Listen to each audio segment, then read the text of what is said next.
그래서 오늘 지금 할 이야기는 뭐냐면은 지금 여기에 써놓은 거는 좀 보시면은 자전거 종류별 구매 팁, 그래서 로드 비포장산, 뭐 에어로 올라운드 엔디런스 뭐 이렇게 줄줄이 써놨는데, 오늘 할 이야기는 여기 주제 그대로 자전거 종류별로 어떤 종류가 있고 어떤 종류 때문에 어떻게 구매하면 좋다, 뭐 이런 이야기하고, 그 다음에 이게 자전거라는 거는 어떤 같은 자전거라도 좀 즐길 수 있는 요소가 여러 가지가 있거든요. 근데 그 즐길 수 있는 여러 가지 요소를 초보분들은 솔직히 알기가 너무 어려워요.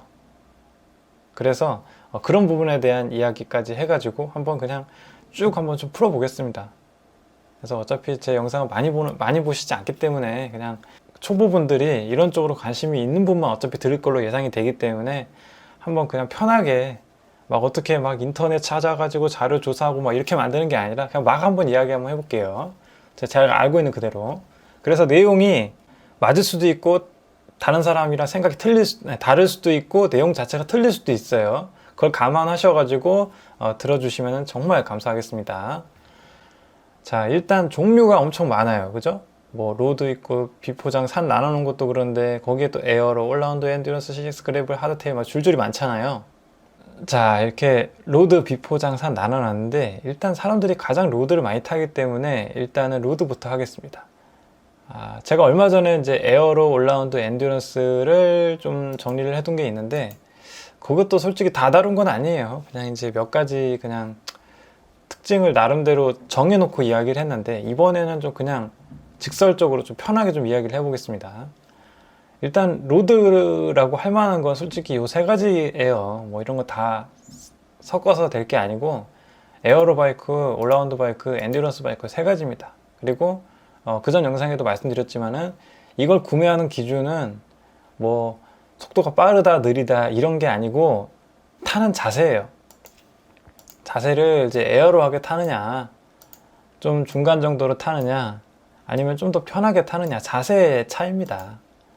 이 자세를 가지고 선택을 하면 가장 정확한 선택이 돼요. 이게 전부는 아니지만 일단 가장 큰 틀에서 자세가 나는 좀 그 유연성이 있고 코어 근육이 좋아, 그래서 나는 숙여서 타고 더 빨리 갈 수 있어, 그러면 에어로를 타면 되고요.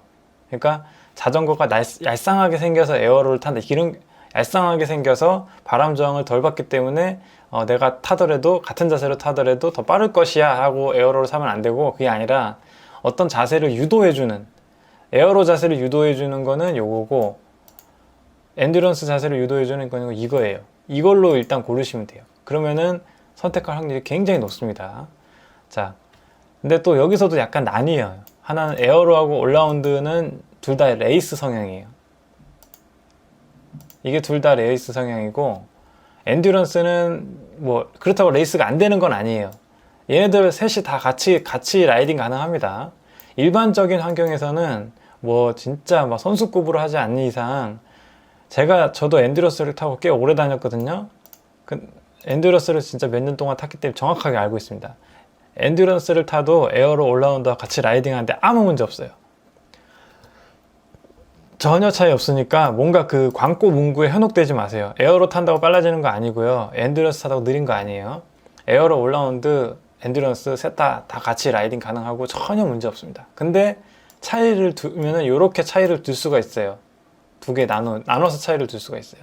왜 그러냐면 에어로하고 올라운드 같은 경우에는 레이스가 가능합니다.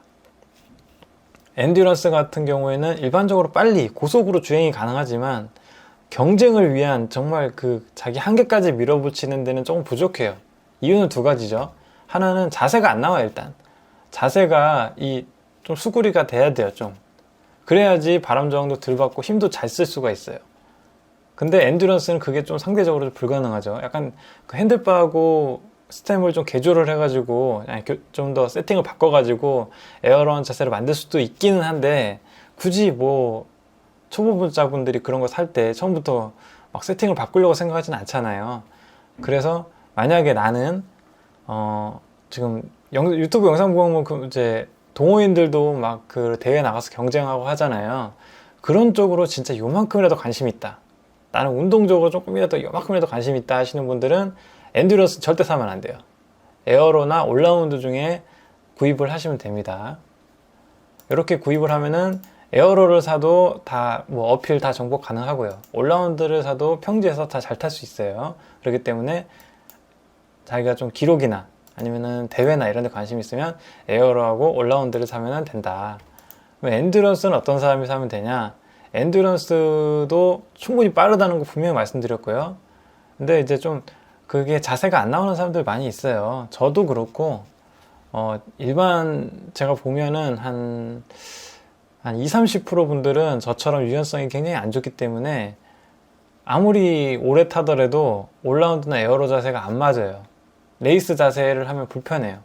이거는 어디 뭐 그 사람한테 문제가 있다? 아, 그게 맞으려나? 하여튼 그게 불편한 경우가 계속 있습니다. 그래서 그런 분들은 엔듀런스를 타면 이제 좀 좋은 모습을 볼 수가 있고, 또 결정적으로 좀 차이가 있는 게 여기 엔듀런스에는 보통 이상한 장치 같은 게 들어가요. 이게 장치가 눈으로 보이는 어떤 샥이나 아니면 어떤 꿀렁이는 장치, 어떤 이 부드러움을 주는, 그러니까 요면 노철에 약간 이제 좀 부드럽게 지나갈 수 있게, 노철을 좀 부드럽게 지나갈 수 있는 그런 장치들이 있는 게 또 이제 특징이고요. 근데 그게 안 보여도 프레임 안에 그 설계가 녹아 들어가 있습니다. 이 프레임 설계를 어떻게 하는, 그 프레임 구조를 어떻게 하느냐에 따라서 좀 꿀렁이게 만들 수가 있거든요. 그래서 어떤 승차감의 편안함을 좀 주는 게 또 좋아요. 어쨌든 우리 자전거를 탈 때 그 도로가 다 쭉 똑같이 이렇게 좋지가 않잖아요. 이렇게 평지 아주 깔끔하게 돼 있지 않잖아요. 어떤 데는 또 거친 데를 가기도 하고 뭐 노면이 조금 안 좋은 데 가기도 하는데, 그럴 때 에어로 같은 경우는 굉장히 단단하기 때문에 솔직히 좀 불편해요. 참고 타는 거지. 근데 엔듀런스는 좀 나아요, 그거보다. 엔듀런스 탔다고 해서 그 뭐 스페셜이나 뭐 이런 그 샥 있잖아요. 그거 탔다고 해서 오 존나 좋은데 개신세계인데 막 이런 게 아니야. 조금 그냥 나을 뿐이에요. 그렇다고 해서 다른 엔듀런스는 그런 특징이 없냐? 아니에요. 그런 특징 다 가지고 있으니까 그런 거에 너무 연연할 필요는 없습니다. 어쨌든 엔듀런스는 그런 특징을 가지고 있다. 좀 더 편하게 탈 수 있는 자세뿐만 아니라 다른 장치나 구조적인 설계에 의해서 조금 더 편하게 탈 수 있게 만들어놨기 때문에 엔듀런스라는 장점이 있는 거예요. 엔듀런스라는 장르가 있는 거예요. 다시 정리하면은 에어로, 올라운드, 엔듀런스 다 같이 타는데 전혀 문제 없어요. 초보분들 아무거나 사셔도 상관없어요. 특히 초보분들은 정말 아무거나 사도 상관이 없습니다. 에어로를 살 땐 좀 조심해야 되겠죠. 자기가 자세가 좀 안 나올 수도 있으니까, 불편할 수 있으니까. 왜냐면 초보분들이 몸이 안 만들어져 있거든요. 몸이 안 만들어져 있기 때문에 에어로를 사면 좀 뭐하는데, 어쨌든 올라운드나 엔듀런스나 에어로나 다 같이 라이딩 하는데 전혀 문제 없습니다. 지금 뭐 동호회 어디 들어갔는데 어떤 분은 지금 뭐 또 벤지를 타고 있는데 막 엄청 잘 나간다, 진짜 빨라가지고 도저히 막 따라가지 못하겠다. 그거는 체력이 안 되는 거예요. 몸이 준비가 안 된 거지, 자전거가 그게 돼서 그 자기 자전거가 뭐 엔듀런스라고 해서 못 따라가는 게 아니에요. 아니면 또 다른 차이가 있겠죠. 자기는 엔듀런스 존나 하급이야. 그냥 제일 하급이야. 제일 밑에 그냥 급이고, 이 완전 입문형 50만 원 정도밖에 안 되는 그런, 그냥 극단적으로 말씀드리면 100만 원, 50만 원 정도밖에 안 되는 건데 그 사람 거 1,500만 원짜리야. 그러면 차이가 나겠죠. 이해되시죠? 근데 그것도 완전 극복 못하는 건 아닙니다. 어쨌든 그것 때문에 그 사람 못 따라가는 거는 아니에요. 갑자기 뭐 좋은 걸 바꿨다고 해서 그 사람 막 제껴가고 막 그럴 수 있는 거 아니라는 거를 좀 알아야 돼요. 자꾸 똑같은 얘기가 되는데, 제일 중요한 거, 에어로, 올라운드, 엔듀런스는 다 같이 라이딩이 가능하다. 그리고 내가 대회나 어떤 기록에 욕심이 있다, 에어로하고 올라운드를 고르면 돼요. 그 다음에 그런 거에는 조금, 그런 것도 아예 포기한 건 아니죠. 왜냐면 로드는 속도를 기본적으로 바탕하니까. 그래서 속도는 포기하지 않는데 그냥 남들보다 조금 편하게 타고 싶어, 그러면 엔듀런스를 타시면 되는 거예요. 이해되셨죠? 그래서 로드는 그렇게 이제 구매를 하시면 되고, 자 이제 그 외에 좀 말씀을 드리면은 자전거 이제 사이즈, 이게 로드를 이제 구매하시는 분들은 자전거 이제 로드까지 어느 정도 이제 급이 올려오면, 그 전에 저도 자전거 처음 살 땐 자전거 사이즈가 있다는 것도 몰랐어요. 제가 옛날에 진짜 오래됐는데 한 10년 전인가 알톤에 로드마스터라는 게 있어요. 하이브리드 자전거인데 그거를 샀는데 그거 잘 타고 다녔거든요. 잘 타고 다녔어요. 아무 문제 없었어요. 진짜 재밌게 타고 있었어요. 근데 제가 로드를 사게 되면서 그거를 알톤을 이제 중고로 팔았어요. 중고로 팔았는데 팔면서 그 판매자분이 아니 구매자분이 저한테 물어본 게 사이즈가 뭐냐고 물어보는 거예요. 근데 내가 그때 처음 알았지. 아, 자전거에 사이즈가 있는 거구나 해가지고 어떻게 그냥 잘 팔았던 기억이 있는데 나는 사이즈에 대해서 모르고 그냥 사진 찍어서 보내줘서 그냥 팔았던 기억이 있는데 그 자전거에는 사이즈가 있어요. 근데 사이즈에 대해서 그냥 한마디 말씀을 드릴게요. 사이즈 같은 거 솔직히 그냥 매뉴얼대로 사시면 돼요. 그 제조사별로 그 매뉴얼이 있거든요. 뭐 저거 뭐 말 진짜 많아요. 뭐 몇 사이즈 뭐 인터넷부터 찾아보실 거예요. 근데 그런 거 찾아봐봤자 어차피 다 못 찾습니다. 그냥 정해진 매뉴얼대로 사세요. 매뉴얼대로 사면은 그게 가장 높은 확률이에요. 다른 거 그냥 전혀 그냥 귀 닫아버리세요. 그 사람들도 어차피 몰라요. 지금 우리나라에 자전거 전문가라고 할 만한 사람들이 별로 없어요. 내가 생각하기에. 샵은 진짜 더 전문가가 아니고요. 샵은 그냥 그쪽으로 전문가가 아니에요. 다른 쪽으로 전문가예요. 그러니까 제가 말씀드리는 거는 어떤 피팅, 막 그 사람, 어떤 한 사람에 대해서 이 사람이 딱 맞는 거를 찾아주는 그런 전문가가 그렇게 많지가 않아요. 도처에, 주변 도처에. 특히 자전거 초보 주변에 그런 사람 별로 없어요. 그래서 이제 보통 의지할 수 있는 데가 뭐 인터넷 사이트 같은 데 들어가서 뭐 도싸나 뭐 이런 사이트 들어가가지고 막 무슨 자전거 뭐 사이즈 키 몇인데요 괜찮을까요? 뭐 질문을 한다든지. 근데 그래봤자 어차피 다 못 찾습니다. 그냥 그 제조사별로 그 나와 있는 그게 있어요. 키 몇이면 무슨 사이즈 뭐 이렇게 나와 있는 게 있어요. 그거대로 사시면 돼요. 그거대로 사시면 되고 사이즈가 만약에 걸친다 그러면은 큰 거 사세요. 그냥 이거는 좀 이것만 얘기해도 엄청 얘기가 길어지니까 그냥 간단하게 정리하면은 어쨌든 자기 키에 맞는 그 스펙트럼에 들어오잖아요. 근데 사람들이 약간 처음 한 사람들이 겁이 난단 말이야. 너무 멀지 않을까? 너무 어떻게 하지? 너무 크지 않을까? 10포스트가 너무 안 뽑히지 않을까? 뭐 이런 걱정들을 한단 말이에요. 근데 그런 걱정하지 마시고 좀 편하게 타고 싶으면 그냥 큰 거 타는 게 훨씬 나아요. 그걸 일단 말씀드리겠습니다. 근데 여기에 대해서 지금 설명을 하면 너무 길어져. 그 다음에 이제 10포스트 이야기를 좀 하면은 사람들이 10포스트가 너무 낮으면은 자전거가 이제 뽐이 안 난다. 좀 간지가 안 난다. 이렇게 생각할 수가 있는데 그거는 잘못된 생각입니다. 자전거의 간지는 어디냐? 자전거의 진정한 간지는 콕핏이에요. 콕핏이 뭐냐면 핸들바 스템 뭐 이렇게 이어지는 요 라인 이거를 이제 콕핏이라 그러는데 자전거 간지는 콕핏에서 나는 거예요. 10포스트에서 나는 게 아닙니다. 물론 10포스트가 기형적으로 많이 박혀 있으면 문제가 되겠죠. 근데 자기 지금 사이즈 표에서 자기 그걸로 해서 골랐는데 10포스트가 그렇게 박힌다? 그런 경우는 거의 없어요. 근데 그런 경우가 있긴 있습니다. 어떤 경우에 그러냐? 키가 좀 작은 편인 사람들이 그런 경우가 많아요. 예를 들어서 키가 한 160 막 좀 되게 좀 하긴 뭐한데 하여튼 160 정도 되시는 키가 작으신 분들은 자전거 바퀴 키가 커진다고 그래서 자전거 바퀴가 커지는 게 아니잖아요. 자전거 바퀴는 그대로인 상태에서 프레임을 계속 줄여서 작은 사람이 탈 수 있게 만드는 거기 때문에 10포스트도 당연히 그 비율이 계속 줄어들 수밖에 없어요. 그래서 진짜 자기한테 맞는 사이즈를 골랐음에도 불구하고 거기 10포스트 그 눈금이 원래 눈금보다 그 미니멈이라고 한 데보다 더 박혀서 들어가는 경우가 있거든요. 근데 저는 그거 생각할 필요 없어요. 그냥 맞는 사이즈시면 그냥 주저하지 말고 구입해서 타시면 돼요. 대신에 기계적으로 문제가 있으면 안 되겠죠. 근데 기계적으로 문제가 없는데 10포스트가 많이 박혀야 된다. 이거는 전혀 고려할 상황이 아닙니다. 오히려 맞게 사이즈를 골랐으면은 콕핏을 진짜 멋있게 정돈할 수 있기 때문에 훨씬 더 전체적으로는 이쁜 자전거를 만들 수가 있어요. 그래서 자기한테 정확하게 맞는 그 사이즈를 구하면 그 10포스트나 이런 거에 연연할 게 아니고 자기한테 진짜 맞는 사이즈를 구하면 진짜 자기가 편하게 탈 수도 있으면서도 자전거가 멋있는 자전거 만들어질 수가 있는 거예요. 아시겠죠? 자, 그 다음에 이제 제가 이제 비포장으로 분류를 했는데, 여기 보시면 특징이 하나 있어요. 하드테일이 들어가 있죠?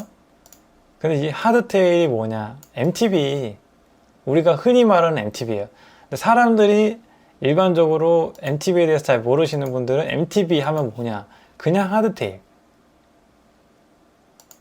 근데 사실은 엄연히 따지면은 하드테일을 MTB로 분류하기가 좀 어려워요, 솔직히. 이게 뭔 말이냐면, MTB라는 거는 산에서 타기 위해서 만든 거잖아요. 그러니까 말은 당연히 제 말이 틀린 말인데 뜻을 들어보세요. MTB라는 거는 산에서 타기 위한 거잖아요. 근데 하드테일이 산에서 타기에 조금 부족해요. 물론 이제 올마 하드테일도 있고, 하드테일도 약간 좀 산에서 잘 탈 수 있게 만들어 놓은 게 있는데, 지금 여기서 말하는 하드테일은 대부분 XC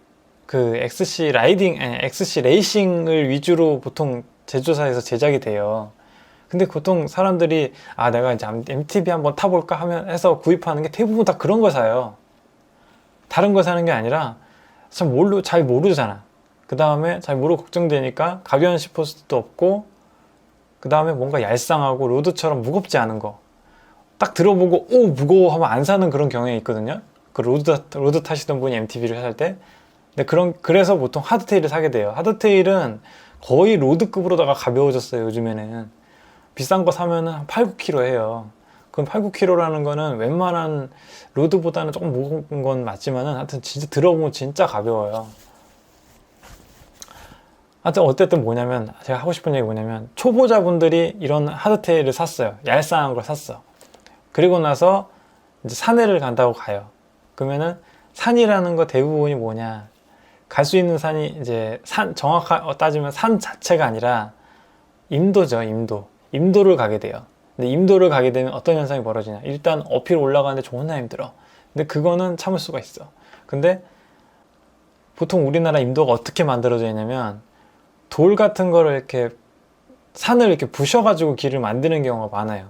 원래 있는 길을 이렇게 잘 보강해서 만든 게 아니라, 잘 다듬어서 만든 게 아니라, 억지로 산을 이렇게 깎아서 만든 경우가 많단 말이에요. 그러다 보니까 임도가 파쇄석이 진짜 많아요. 우리나라 임도가 대부분 그래요. 제가 다녀보면. 안 그런 데도 많지만은, 특히 이제 수도권 주변에는 더 그래요. 더 파서 만든 게 많아요.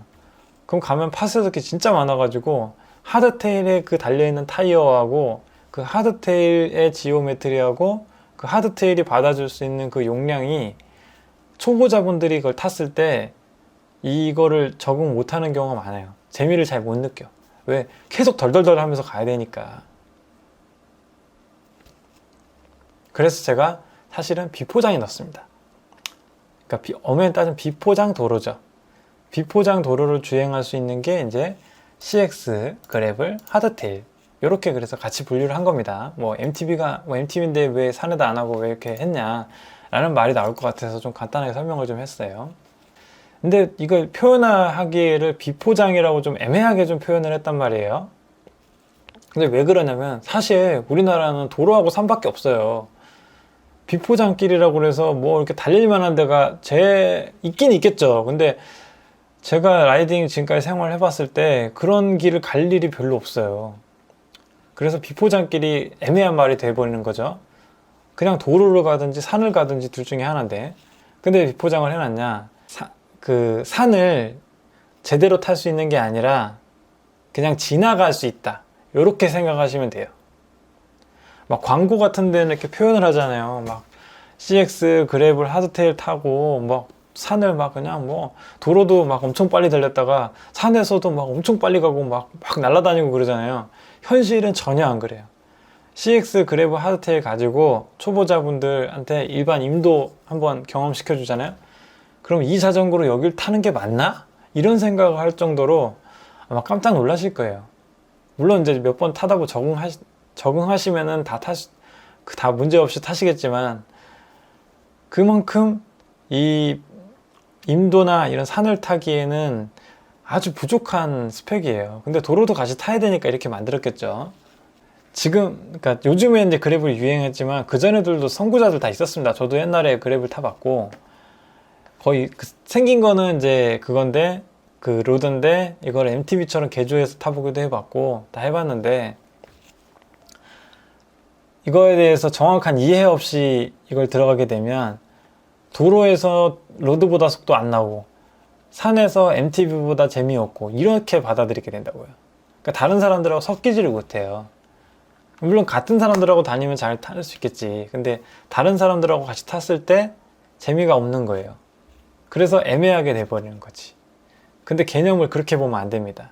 요거는 요거대로 그 독창적인 어떤 장르라고 생각하시면 돼요. 내가 얘기하면서도 설득력이 좀 없긴 하다. 어떻게 이야기를 해야 되나. CX에 대한 얘기를 해볼게요. CX가 사이클 크로스인데 보통 이제 제가 어디 그 영상을 봤나 뭘 봤나 이렇게 설명을 하는 거예요. 로드하고 그래블의 중간이 CX다. 이렇게 설명을 하는 거예요. 근데 제가 그 얘기 듣고 속으로 생각했죠. 와, 진짜 자전거에 대해서 진짜 모르는구나, 이 사람은. 진짜 그렇게 생각했어요. 왜 그렇게 생각했냐면은 CX라는 거는 그렇게 생각할 게 아니에요. CX가 오히려 MTB보다도 훨씬 더 유서 깊다고 해야 되나? 아니면은 더 오래됐다고 해야 되나? 그렇기도 하고, 그 다음에 그 경기를 보셨는지 모르겠는데 일반 로드나 MTB 경기하고 전혀 틀려요. 이거는 자전거를 이용해서 같은 자전거를 이용한 경기일 뿐이지 그 경기 방법이 전혀 틀리기 때문에 이거를 어떤 뭐의 중간이다라고 얘기하는 거는 완전 어이없는 이야기예요. 자, CX를 어쨌든 제가 이제 중간이 아니라고 이렇게 좀 그냥 그 뇌피셜로 그냥 막 얘기해 봤는데 이렇게 이야기할 수도 있어요. 어쨌든 CX는 그래블하고 로드의 타이어도 중간이고 지오메트리도 뭐 중간쯤 되지 않냐. 그래서 중간인데 좀 뭐가 문제가 있냐. 뭐 이렇게 이야기하실 수도 있어요. 근데 그것만 가지고 덥석 구매하기에는 좀 문제가 있습니다. 어떤 점이 문제가 있는지 제가 말씀을 드려볼게요. 일단 CX 같은 경우는 타이어 사이즈가 33C로 나옵니다. 보통 로드 같은 경우는 23, 25, 28로 나오죠. 그 다음에 그래블 같은 경우에는 38, 40.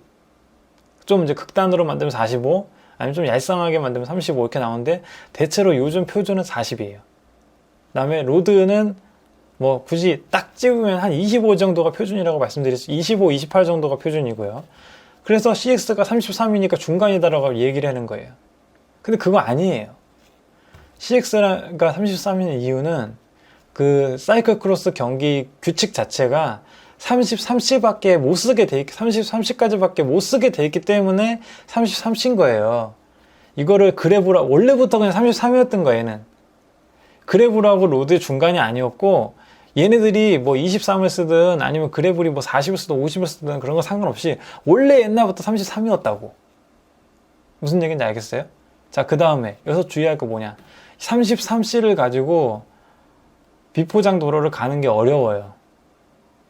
못 가는 건 아닌데요. 못 가는 건 아닌데 33C를 가지고 초보자가 잘 모르는 자전거에 대해서 잘 모르는 사람이 CX 나는 이제 그래도 비포장이 좀 맞아. 나는 로드는 너무 좀 그렇고 그 다음에 MTB를 가자니 너무 좀 하드한 것 같아. 너무 무거워 보이고 좀 간지도 안 나고 감성도 떨어지고 그래서 난 CX가 딱 맞을 것 같아. 왜? CX도 로드처럼 일단 모양이 멋있고 가볍잖아요. 일단 멋있어 모양이.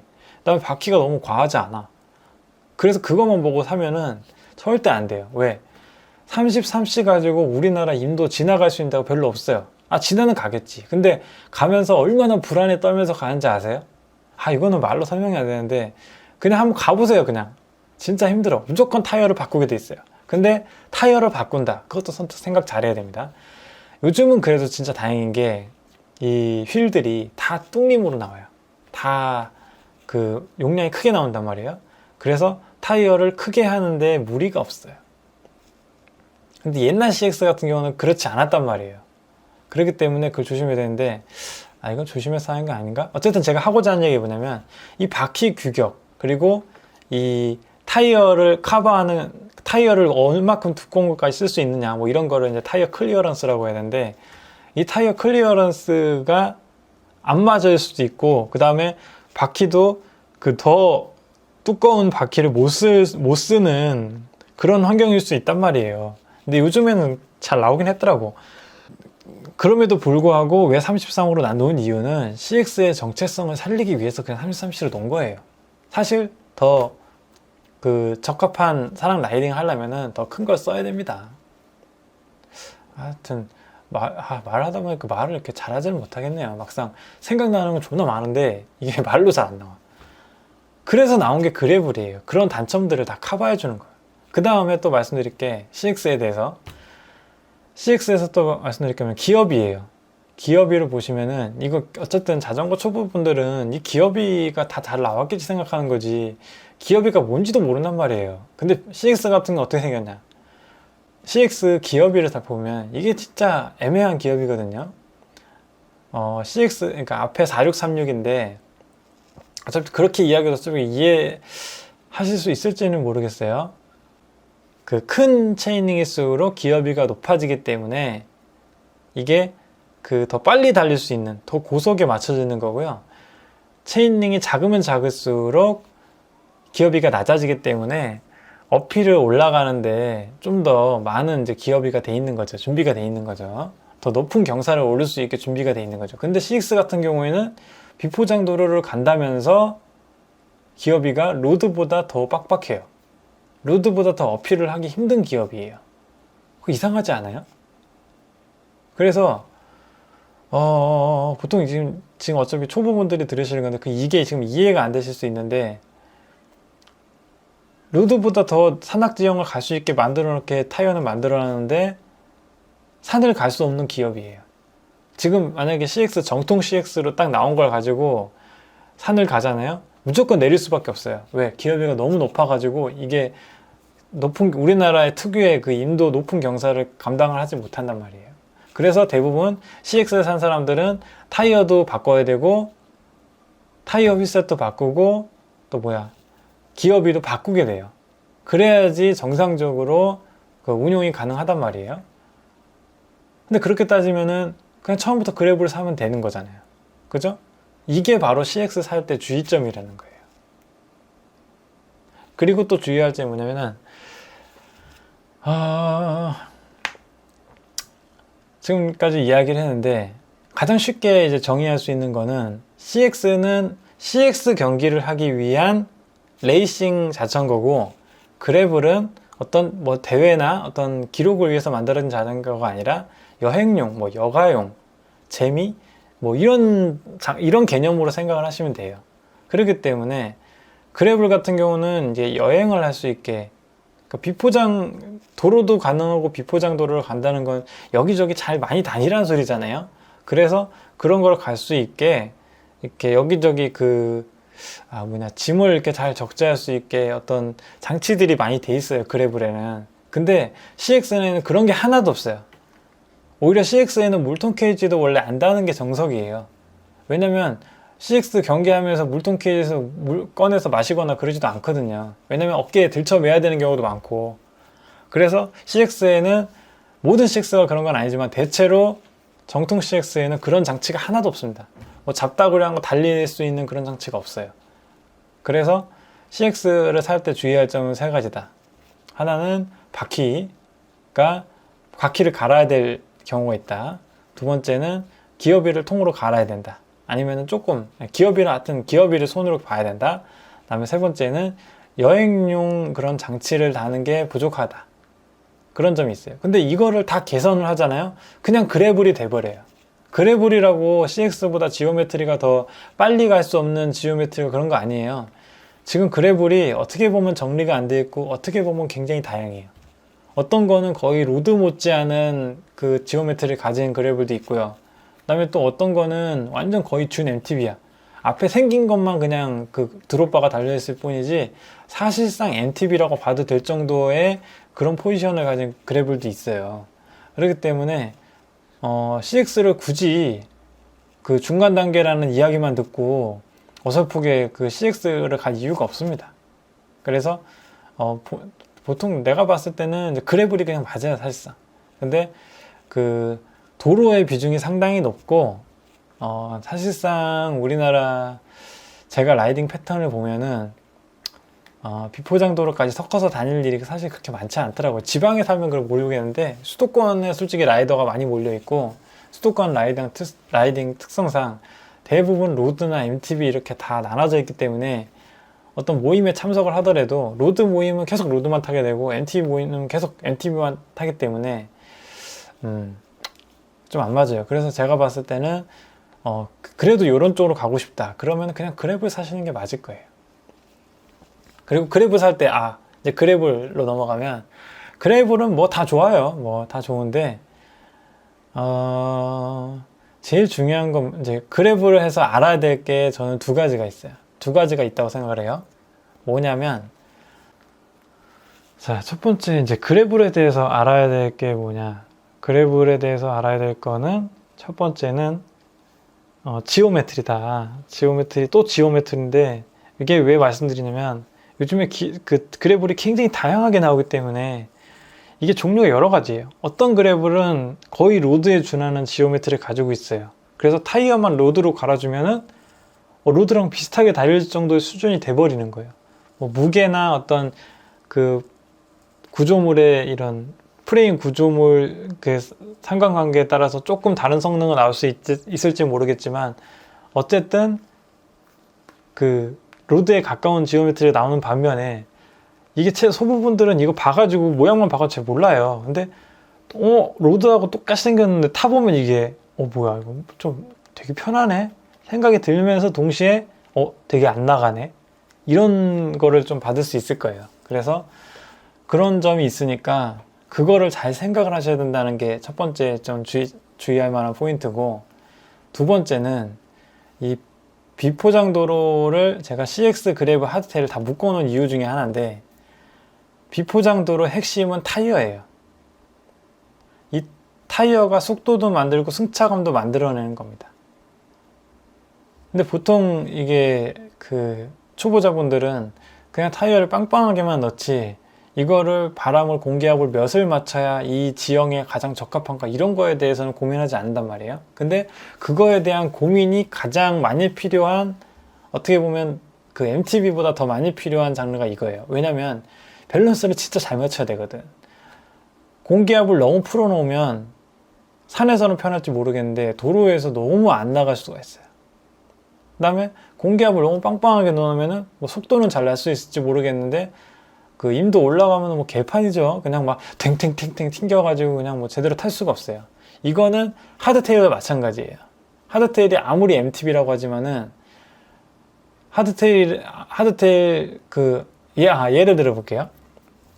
자, MTB가 두 대가 있어요. 하드테일 똑같이 생긴 하드테일 두 개가 있는데 이 둘의 차이점을 샥을 있냐 없냐 정도로 나눠보면, 자, 예를 들어서 하나는 샥이 있고 그 다음에 타이어의 공기압을 좀 빵빵하게 넣었어요. 그 다음에 하나는 샥이 아예 없어. 대신에 공기압을 아주 잘 맞췄단 말이에요. 그러면은 공기압 잘 맞춘 쪽이 훨씬 임도에서 편하게 탈 수 있습니다. 이 샥이 커버할 수 있는 게 막 모든 걸 다 커버하는 게 아니에요. 오히려 그 비포장 도로를 지나가는데 훨씬 중요한 거는 공기압이다. 그래서 제가 CX 그래브 하드테일 섞어 놓는 것도 좀 있습니다.